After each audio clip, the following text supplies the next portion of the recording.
Friends, हाल ही में नई दिल्ली में संपन्न हुए एआई इम्पैक्ट समिट के दौरान भारत अमेरिका द्वारा शुरू किए गए पहल पैक्स सिलिका में आधिकारिक रूप से शामिल हो गया है।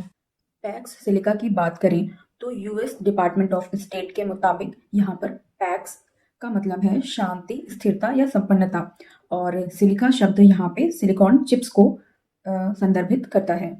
कुल मिलाकर पैक्स सिलिका इस बात पर केंद्रित है कि जो वर्तमान तकनीकें हैं जैसे एआई तकनीक, 5G तकनीक, इनके लिए जो ज़रूरी सिलिकॉन चिप्स हैं और जो क्रिटिकल मिनरल्स हैं, उनकी विश्व स्तर पर शांतिपूर्ण और अबाध रूप से सप्लाई हो सके। मुख्य रूप से लोकतांत्रिक देशों द्वारा समर्थित यह गठबंधन इस बात पर केंद्रित है कि वर्तमान तकनीक पर किसी एक देश की दादागिरी नहीं होनी चाहिए, और स्पष्ट शब्दों में कहें तो यह उभरती प्रौद्योगिकियों को लेकर के चीन के दबदबे को समाप्त करने की एक कोशिश के तौर पर भी देखा जा सकता है। वर्तमान में स्थिति यह है कि चीन क्रिटिकल मिनरल्स को लेकर के लगभग 90% की हिस्सेदारी रखता है, और अतीत में चीन ने इसका उपयोग भारत, अमेरिका और जापान जैसे देशों के लिए आपूर्ति पर प्रतिबंध लगाने के लिए भी किया है। अमेरिका द्वारा शुरू किए गए पैक्स सिलिका में अभी भारत के अलावा दक्षिण Korea, Japan, Australia, Greece, Israel, Qatar, Singapore, UAE और यूके जैसे देश शामिल हैं। यद्यपि भारत इस गठबंधन में शामिल हो गया है, लेकिन भारत के समक्ष इस दिशा में कुछ रणनीतिक चुनौतियां भी हैं, जैसे कि भारत के लिए